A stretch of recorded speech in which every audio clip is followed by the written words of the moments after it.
It's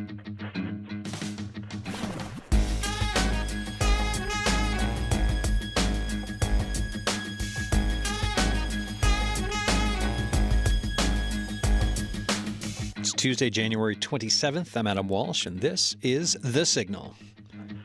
Today on the show, we are talking wind energy, from a global look to what it could mean here in this province. We'll answer questions like, why offshore for wind farms in some places, but on land for others? What could all this mean for us? I've got two guests to break it all down.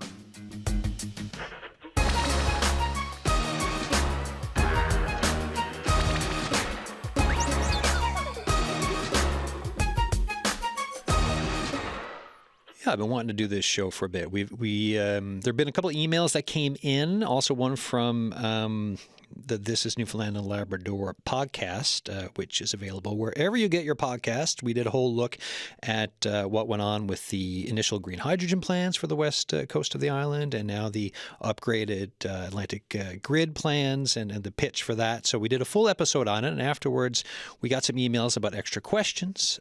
Some folks got in touch with me. I made some calls, sent out some emails, and I've got two great guests here who are experts in the field.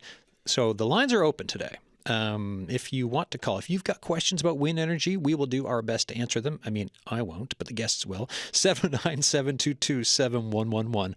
1-800-563-8255. You can text us, 709-327-8206. The Signal at cbc.ca. And with the weather across the island, just a little note that came in. Law courts in Gander, both provincial and supreme, are closed for the afternoon due to weather.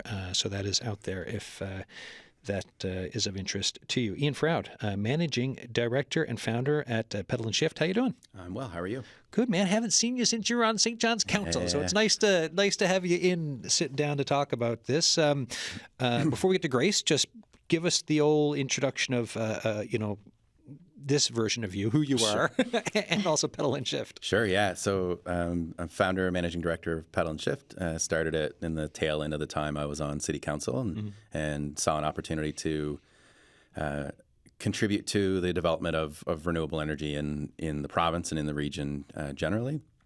So our company does business development and marketing specific to the spaces of renewable energy, and within that is hydro, offshore wind, onshore wind. And we do the marketing alongside that. So business development means building partnerships, chasing work on behalf of our clients, and really wanted to specialize in that space because of a passion for action on climate change, and that's sort of connected to previous lives on council as well. Yeah. I follow you on LinkedIn, and you're getting around internationally too. Like, you go to what's it like to go to these different big international events and meetings that you go to? Yeah, so we've really prioritized as a company to help international companies connect to Atlantic Canada and help Atlantic Canadian companies connect internationally. And a big part of that is being well connected to the technologies that are available around the world and the skills, whether those are transferred from here or elsewhere. So 2 weeks ago, maybe that was last week, it's hard to keep track of time sometimes, I was in Abu Dhabi for the World I think we were messaging each other when you were there. Yeah, I was like, exactly. I think he's in Abu Dhabi. But sorry, what was it about? Yeah, it was the World Future Energy Summit. Oh. So it was specifically I was there for the exhibition and some meetings for clients. It was specifically focused on renewable energy in the Middle East.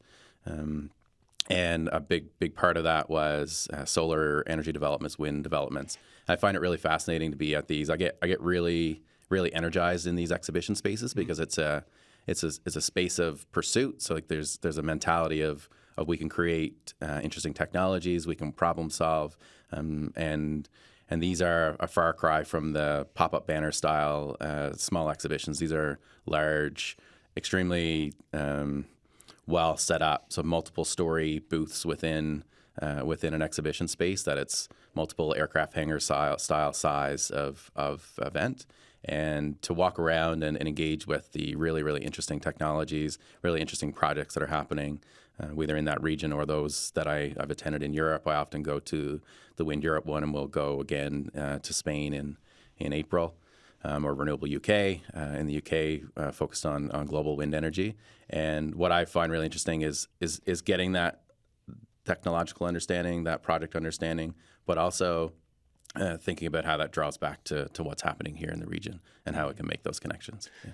So much to unpack there. Grace Khatrine is here, Angler Solutions. How you doing? Good. How are you? Thanks Good. for having me, Adam. Thanks for coming in. Tell us a bit about yourself and also Angler Solutions. Sure. So yeah, Angler Solution is an innovation-based consulting firm here in St. John's. So the 4 pillars of our business is ranging from energy diversification, renewable energy, ocean technology, and marine or upstream resources or decarbonization. And my day-to-day basis with Angler is doing modeling and simulation work for our energy system optimization tool. But beside that, I also doing a lot of research and development. For example, last week I was involved in supply chain onshore and offshore for Atlantic Canada. So I was traveling to Nova Scotia, PEI, and New Brunswick just, to present about the supply chain. I was so basically doing modeling, simulation, and physics, mathematics. That was my day-to-day basic look like, Lots of physics and math. So the opposite of my world, the polar opposite. Why do you want to be working in this space? Oh, that's a great question because my bachelor and my master was actually tied to fossil fuel and oil and gas. I was also working as a subsurface analysis and geoscience. But then I feel like oil and gas unfortunately become a sunset, industry in time. So, and there's a lot of demand as well in alternative energy source. So I feel like renewable, every time I went to the west of Newfoundland, I see there's a development of wind, or even to Nova Scotia, solar PV, and I was really interested to look for what comes ahead of this industry. So I was jumped in and I love it because it's still in the same energy. So I'm just coming from fossil fuel to green energy basically, but it's basically the same energy. Yeah. Even there are many transferable skills that we can get from oil and gas that we can apply to renewable energy sector. So it's interesting. Yeah. Because I've heard that for the last few years too. People talking about, well, look, if you're the transferable skills from oil and gas over to renewables, and I've met a couple of people who've done it, but not that many. So it's great to have you in and to get that kind of perspective. Yeah. Davos was on. Was it just last week? Feels like almost forever ago at this point. The way the news changes. Yes, everyone paid attention to the speech by Prime Minister Mark Carney that made a lot of news. The other bit, though, Donald Trump made. A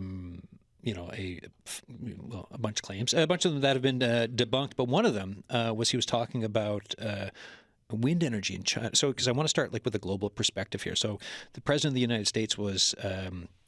Here's what he said, which has been debunked. But he said, China makes almost all of the windmills, and yet I haven't been able to find any wind farms in China. Did you ever think of that? Anyways, he goes on from there. It's false. Here's what The Guardian had to say on it. The claim is incorrect. China has more wind capacity than any other country and twice as much capacity under construction as the rest of the world combined. China's wind generation in 2024 equaled 40% of global wind generation. That's according to think tank Ember Energy.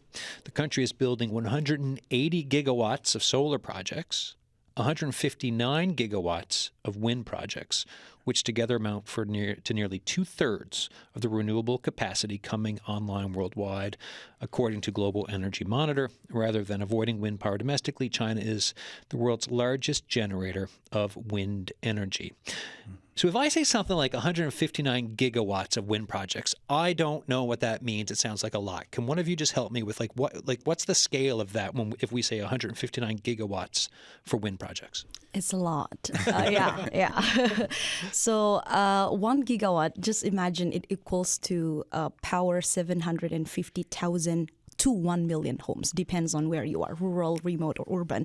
But 1 gigawatt equals to 750,000 homes. So it's a lot. So the upper level of, depending on where, the upper level could even be 159 million homes, or somewhere, or a little bit below that.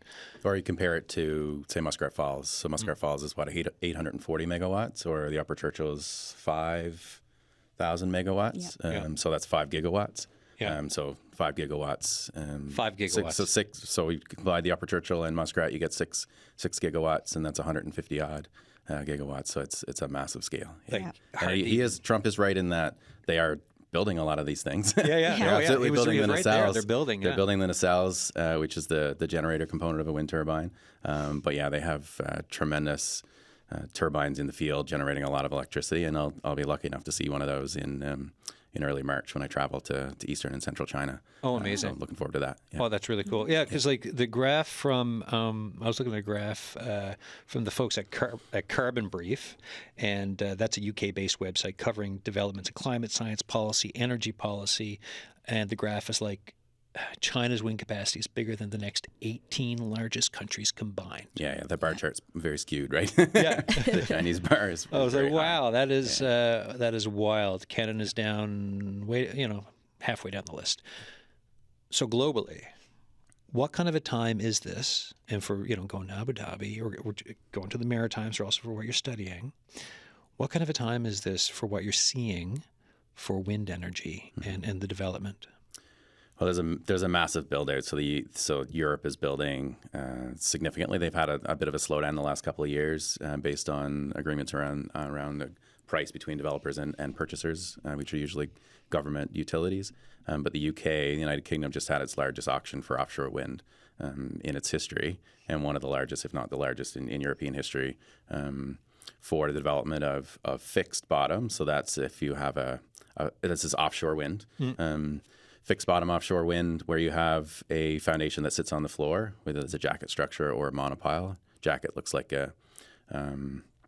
it's a steel frame structure. Monopile is just a giant cylinder that you ram into the seabed, or floating. So a portion of that UK bid was UK auction was floating as well, which is a really interesting technology.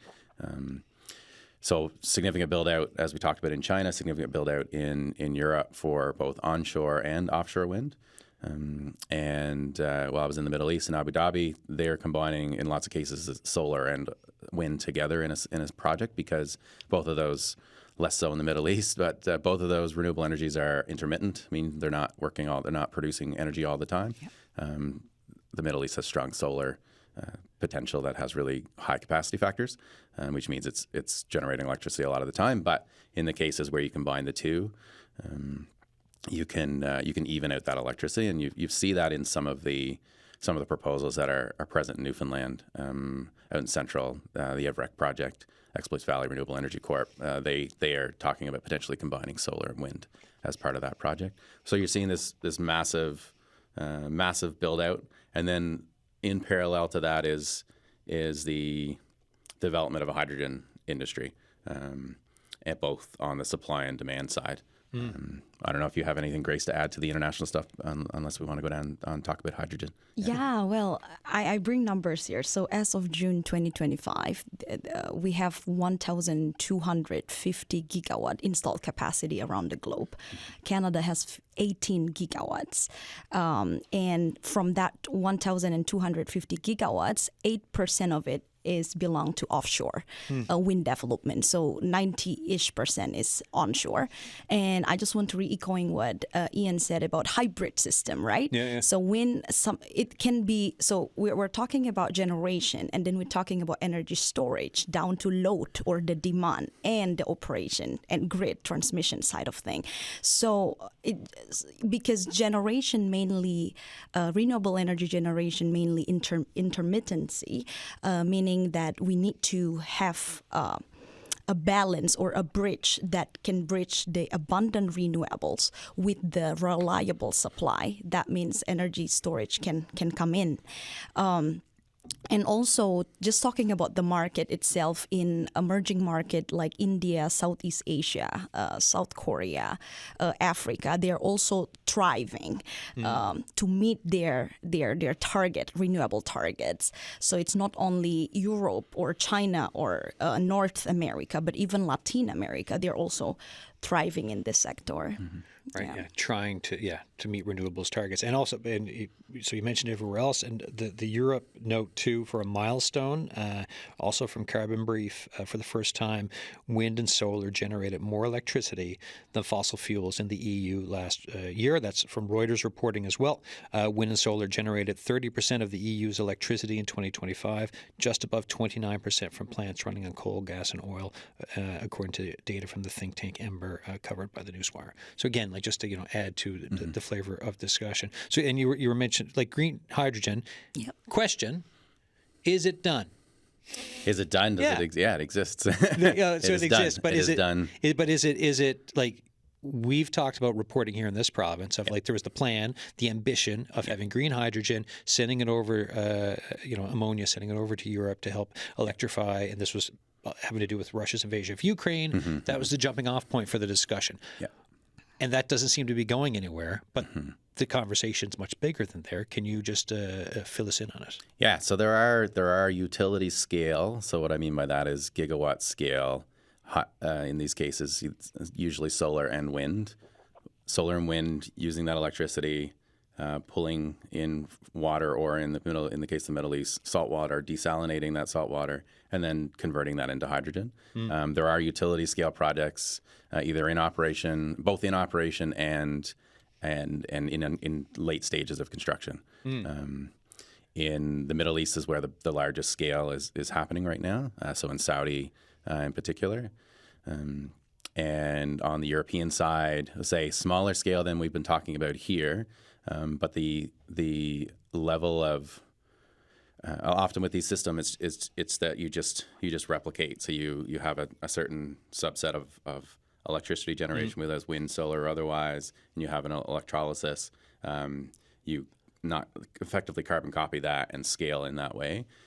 So there's smaller scale projects in Europe. What is really important on the other end is the demand side. So there's a lot of efforts being done now to build infrastructure that can accept the hydrogen or hydrogen derivative, whether it's ammonia, methanol, or some other hydrogen derivative. And what I mean by that is just it carries the hydrogen in a different form, which is easier to transport than hydrogen itself. Because hydrogen, highly combustible. Like there's there's implications of trying to move hydrogen around, but if it could be changed into something else, like ammonia or something else, easier to transport, safer to transport, and then you can bring it and have it reconverted back over afterwards. What's really interesting, that's all exactly right. What's really interesting is we are potentially a part if some of these projects go ahead in the province, and we're seeing go ahead in other parts of Atlantic Canada. We're a part of a global movement. Like there is a movement happening. The industry is changing. The technology is adapting. Talking about what types of scales we can build at, and the projects here that are being talked about are at the scale that are being talked about anywhere else in the world. And I find that really fascinating and exciting to be a part of. I don't think we need to reduce our ambitions because we are at the front of the pack. Let's stay at the front of the pack and build accordingly and figure out the pieces of it. And I just want to add to the demand side of things, because sometimes people question, right? Like if we want to export from Newfoundland, where? Like where exactly? So I just want to give one example. This is from U.S. Just last research about data centers and AI. They have like 34 gigawatts demand right now in the U.S. and they projected additional 6 or even 7 gigawatt in 2030, and that mainly coming from the computational load. So every time we look for AI searching, it really need or demand a lot of load.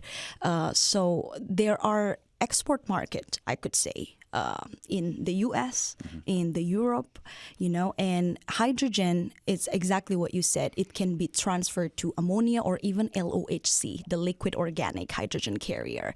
So there's a lot of type of hydrogen as well that we can dig into. So the LNG carriers, those are the big carriers with like, it looks like half bulbs on them when you see them on the water. Like they're really, really big. So those things going around. So go ahead. I was going to say what's really important in the context of the hydrogen piece of it is that hydrogen is going to be needed for hydrogen or hydrogen derivative. We'll just use hydrogen for short. Yeah. Will be needed for the hard to abate sectors. So what that basically means is for the sectors like air travel, like heavy shipping, potentially rail, heavy trucks, where electric batteries would add too much weight to those forms. Yeah. So if you put a lot of electric batteries are heavy, so you put them on an airplane, of course your fuel costs are going to go way high. You're going to have to take out seats to have the plane full of batteries at the scale at which we fly, or for large ships. So if you put in hydrogen directly as a fuel or battery, it takes a lot of room. And the second piece of it is that it needs these hard to abate sectors. I didn't mention manufacturing, but like iron ore or steel production. Say sustainable aviation fuel, they need high power really fast. Yeah. And at that scale, electricity doesn't get you there. So those to reduce the emissions from those particular sectors, you need a source of energy like hydrogen, which gets you high energy really fast, and is renewable. So that hard to abate sectors is really important because it would be very unlikely if we see a lot of our personal vehicles using hydrogen. That's where electric makes sense or a hybrid makes sense. And I mean, they do have and they do have hydrogen vehicles. They do, yeah. Like in South Korea, you can have hydrogen fuel cells and drive, absolutely. right? Yeah. Buses as well. Yeah. And so this though, just to let folks know, because sometimes when we talk about things like, hard to abate, hydrogen could be an answer, and then you think, well, okay, are airplanes using it yet? What's how much to get us there? Yeah. But just to say, there are machines, there are cars, there are buses using it. So it's not like you're inventing something that does not just doesn't exist. This isn't there's ferries in the North Sea. Futurifying. There's ferries in the North Sea and the Baltic Sea that are hydrogen powered. Exactly. There's not a large number of them at this time, but they exist. They run. They move people every day. Back and forth. Yeah. So, sorry. Go and ahead. Even for the thermal generating plant, we can actually replace diesel and natural gas with hydrogen because hydrogen mixed natural gas can hit a certain temperature, like for example 800 Celsius degree. Hydrogen, if we mix that with natural gas, it can achieve that heat easily. And many people also ask, is diesel that bad, right? Well, over time, it contaminates soil, it contaminates water, price volatile for sure, and surprisingly, it's low efficiency. Like the efficiency is just 20 to 30%. So it's good that we have when we talk about hydrogen to replace diesel as well, especially when we talk about remote and rural community. One of the for example, in Mary Harbor in Labrador, they have a solar PV and battery, and they managed to decrease 30% of diesel consumption. So it's good for environment as well.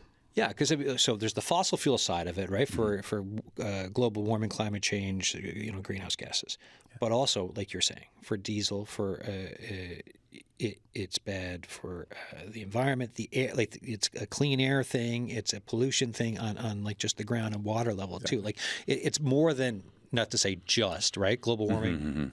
Giant issue, but it is more than that. And you go to certain parts of the world that are still using like a lot of diesel vehicles. Check out the air quality; it's horrible. Yeah, exactly. Right, and people die because of it. Yeah.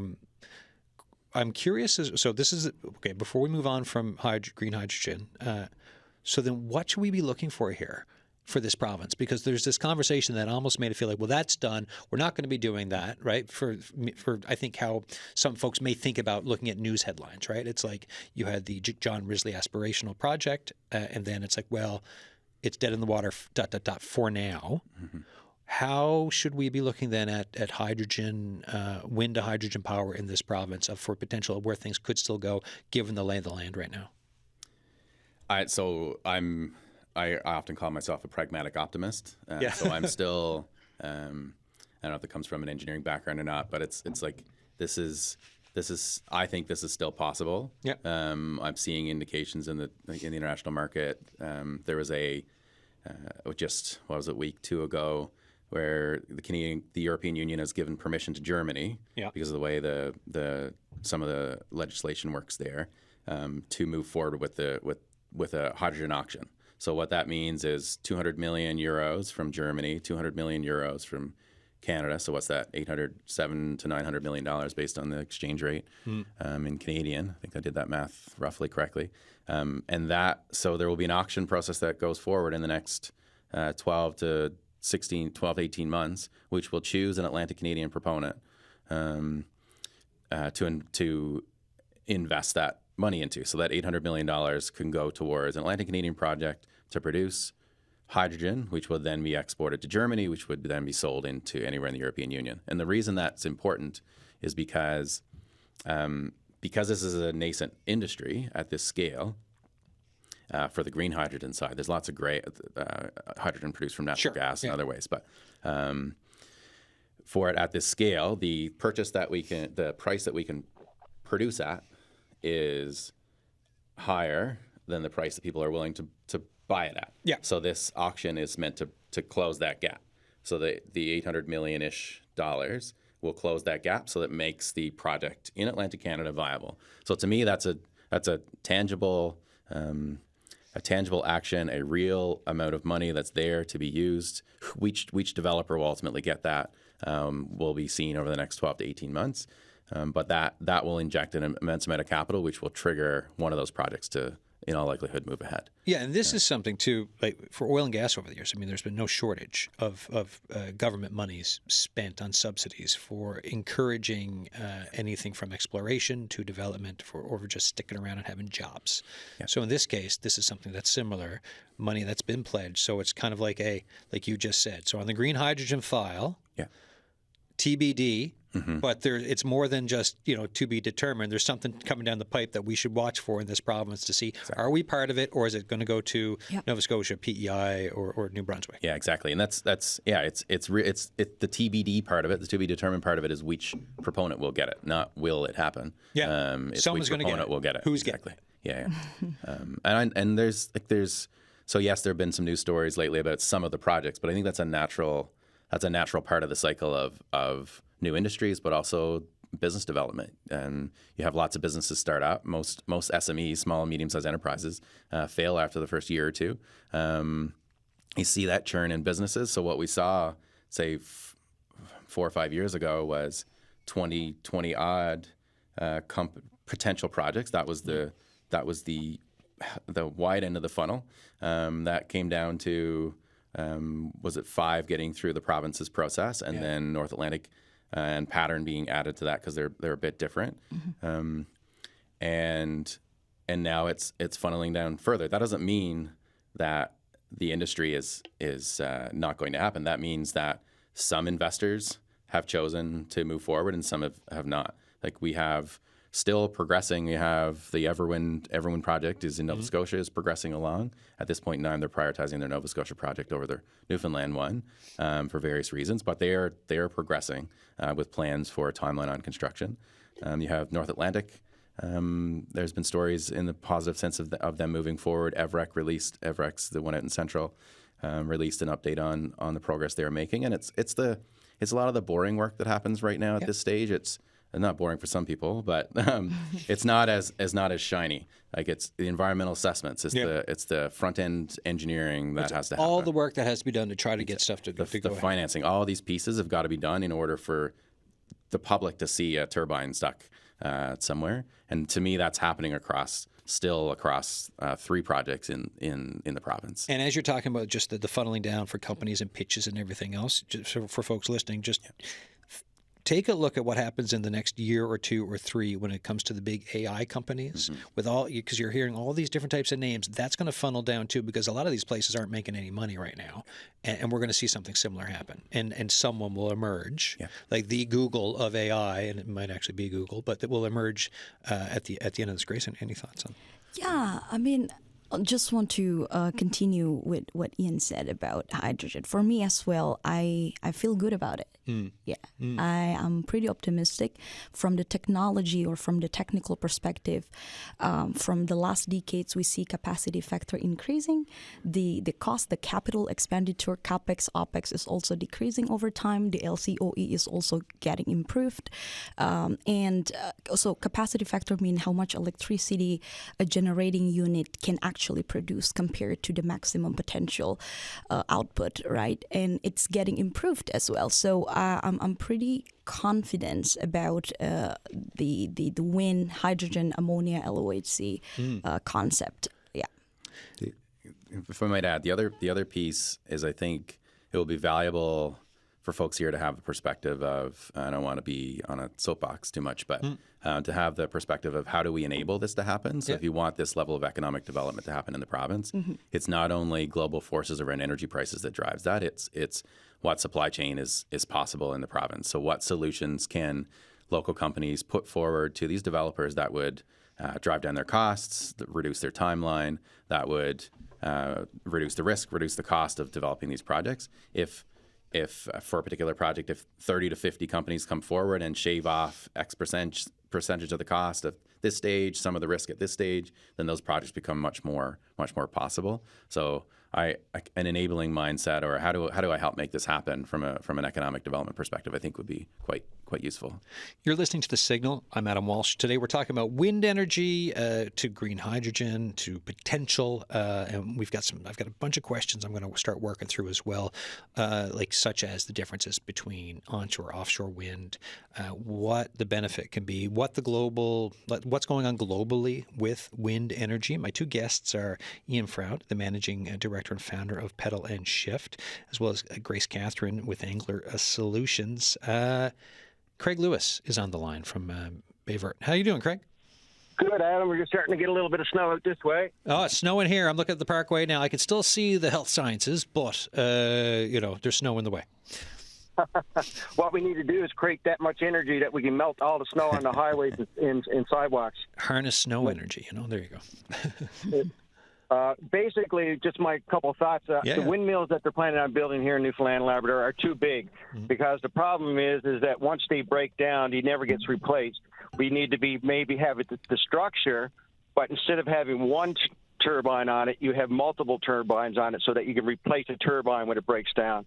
But the other issue with wind is that, wind blows, and then after it passes the turbine, it slows down. So it carries moisture not as far. So then the land has a tendency to dry up. That's some of the problems that we have with major wind turbines. And the thing is, we got weather, climate, and all this, and we're, the weather patterns and all this. If we got another 10,000 windmills in the air, how is that going to affect the wind patterns around the world? I mean, we see that in the oceans now, with the oceans warming up and the currents are changing and everything else. So it's something to look at it on a bigger scale. But I've been looking at what we need. The most powerful thing we have is nature itself. If we look at nature, gravity pulls down. And if we're in water, buoyancy pulls us up. And if we have the sun that creates electricity, we can create hydrogen gas through graphite rods, basically. So the simple solution is to have basically a straw that sits in the ocean. You have a weight that gets drawn down. You create oxygen gas that lifts that weight back up, and that is connected to turbines. And then you have your gas turbine that burns the gas. So now we have 4 power together in one unit. That's the future of power. And we could also have that system created to create water, a desalination unit. Now, these technologies are starting up in the last couple of years. I've been talking about it, and now I'm seeing companies starting to be developed around it. So if we want to be like Norway, we have to get the technology and then export it around the world. We don't need to have ships exporting our hydrogen around the world. We need to take the technology that we can develop here in Newfoundland and Labrador and bring that to the countries around the world, to their offshores, so we don't have to be transporting it. We could be making it on the shorelines off the countries. That's the future. Well, I appreciate the call and thoughts on that. And discussions I've had before too. Anytime you put something somewhere, you wonder what's the end of life process for it? So when you're talking, whether it's wind turbines or if you look at the rest of Canada for orphan wells and abandoned oil wells, you name it. If you're building it, there also has to be the end of the life discussion around who takes care of it, who's left with it. So all that plus the new technology side of it, Craig. I appreciate the call. Perfect. Thank you very much. All right, Have buddy. a wonderful day. You too. Good luck with the snow. All right, Craig, give us a call there from Bayvert. And if you want to jump in with questions or thoughts around wind energy and the potential for this province, 709-722-7111, 1-800-563-8255. Text us, 709-327-8206, the signal at cbc.ca. So any thoughts there on either the wind turbine side of things and issues with them, or also other technologies when we look at hydrogen? Mm-hmm. Yeah, I mean, when we talk about technology maturity or TRL, it's always growing, right, over time. That's why many funding also comes to institution and academia, because innovation need to grow. So I really agree, and I also read some of the research and report from NREL, IRENA, the Global Wind Energy Council, GWEC, and there's a lot of innovation coming up, which is very great, even for industry and stakeholders to pay attention to. But again, come back to the wind development. So it all actually started 4 or 5 decades ago. In 1970s, there was an oil crisis, and that's kind of pushed countries like Denmark, Germany, and the U.S. to find alternative energy source. And then in the early 1980s, that's where the first large scale of onshore wind started. And much later in 1990s, that's where the first offshore wind started. And from that period until this point, we see technology getting matured, and then we see the costs reduced over time, and then we also confident enough to say that, okay, now we can integrate wind with energy storage. We can integrate generation with another energy generation for energy arbitrage to, supply to balance supply and demand. So there's a lot of even happening in the last decades. So I open to such innovation, and that's a great comment. Yeah. Yeah, and the improvement in battery storage has been immense in recent years, right? Yeah. Yeah. Absolutely. So you've got that. Plus, as you said, when it's windy, you're getting power. When it's not windy, you've got another source, and so it's like on off. Intermittent. All of it, yeah. Exactly. I was like, what's the word again? Intermittent. Yeah. Back and forth. So okay. off peak and on peak hours, right? And yeah, Ian, you want to add something? Yeah, I do. So thanks for the questions and comments, Craig. So a few comments or ideas in response to it is, so the typical lifespan of a turbine tower is 25 to 30 years. Yeah. They can be repowered after that, by which I mean you put a new nacelle, and nacelle is the generator, sits on top. Put a new nacelle and new blades on it to repower that, so that the tower can have a much longer lifespan. And there's 2 types of towers primarily. It's either, 3, I suppose. That's completely steel, one that's completely concrete, or one that's a combination of steel and concrete. But those can be repowered. The multiple turbines comment is really interesting. It's a Chinese company called Mingyang that's experimenting with a extremely large dual turbine offshore wind turbine. Which basically is like a Y, and there's a turbine on both sides. But in that case, you do need both of them operating because of the dynamic loads on the structure. His other comment around, I didn't fully understand the technology around graphite or graphene that he mentioned, but it reminded me of the developments in Nova Scotia around tidal and utilizing that. Yeah. The overarching comment I'd make broadly is I don't think it needs to be an or. It doesn't need to be we develop wind or we develop technology and export it. I think we can effectively do both and create tremendous economic opportunity. There was so Michael Sabia, who's is he the clerk of the Privy Council federally? Yeah, former Hydro-Quebec and also many other things. Exactly. Yeah. So he said something a while back that really resonated with me, and he felt, and folks might have strong opinions on this, but he felt that Canada has an ambition deficit, from an economic and government perspective, and we don't have large enough ambitions for what we want to do and produce. So I'd suggest it's an and of we can use the natural resources we have, export that energy while also developing technologies within the space and really kick off massive economic development here. Here's a question that came in. But do you want to ask something about wind first, because it's a green hydrogen question?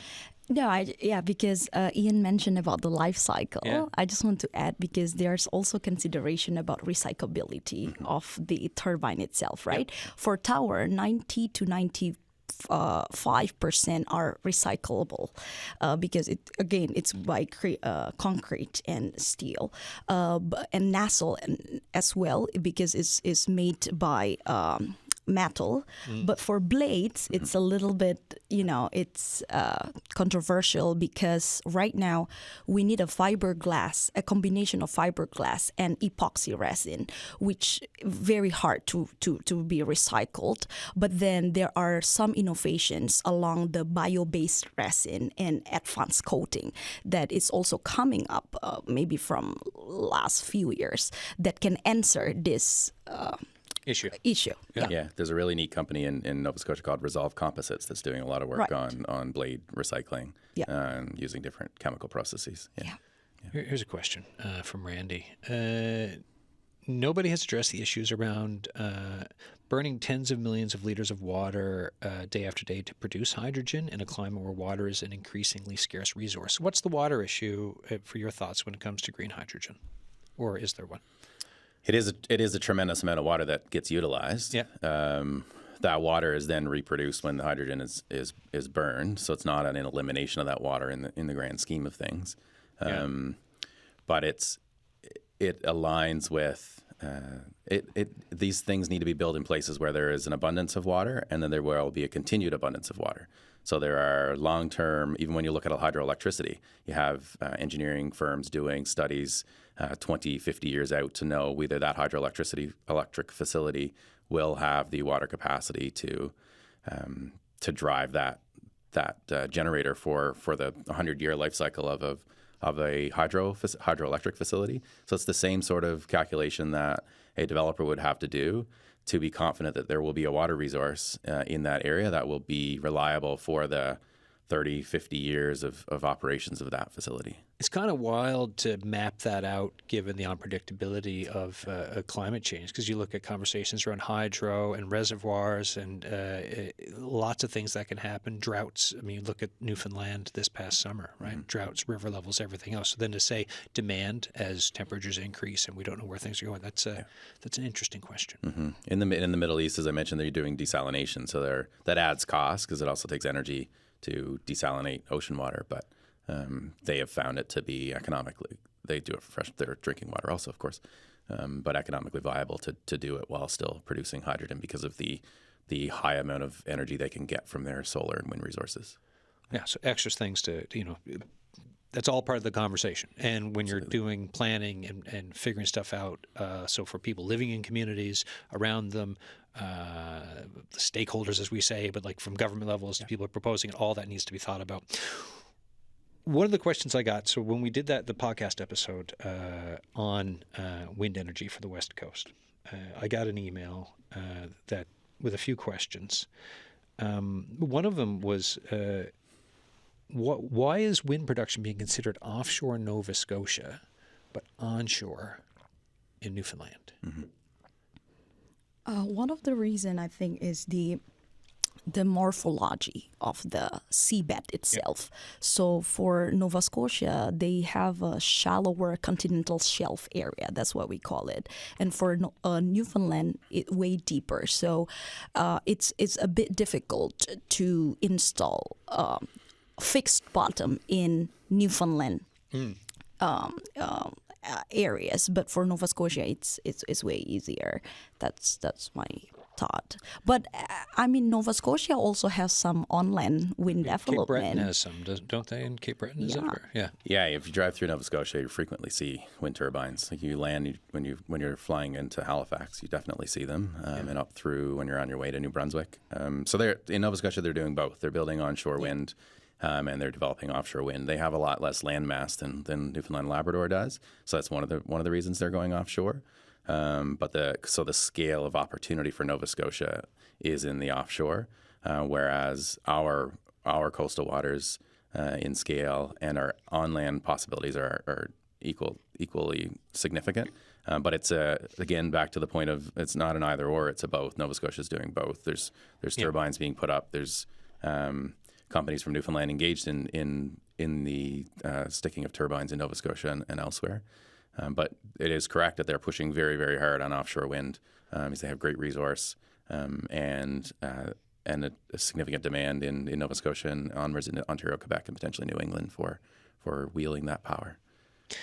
For the Atlantic grid, right, for that proposal of, so wind turbines west coast of the island, a subsea cable going to Quebec.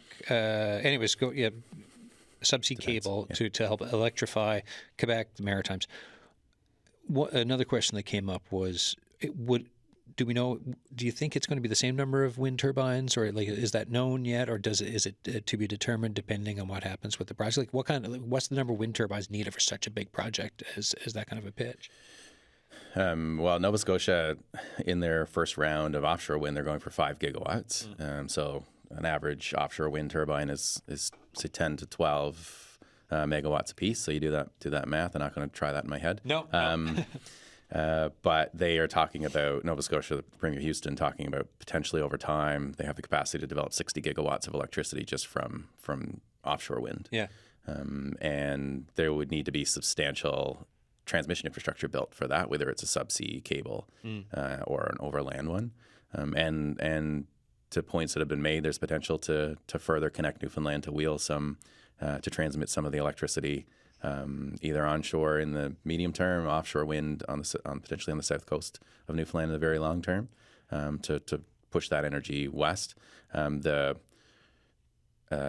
transmission infrastructure is also not cheap, so it has to be economically viable, of course. So the closer you are to your customer, the better. So when you look at Newfoundland, we're further from Quebec, Newfoundland, the island, further from Quebec and Ontario, where the demand load is, or New England. So that's one of the factors that comes into play as well. And the last question from this email, the person was wondering, why does wind energy have, why with these long distances, the thought there was that one of the benefits of wind and solar was the ability to produce anywhere, thus reducing the cost of transportation. Yet there's some big ambitions out there for sending electricity because of this. And just wondering, if either of you have thoughts on that.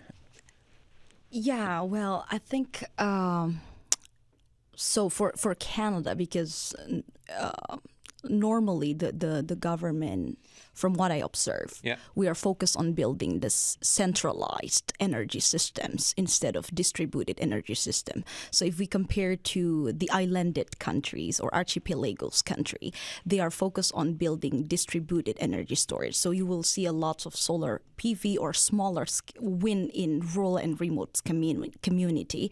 But so like Indonesia or something, right? Yeah, exactly. Yeah. Or even the Philippines, Vietnam.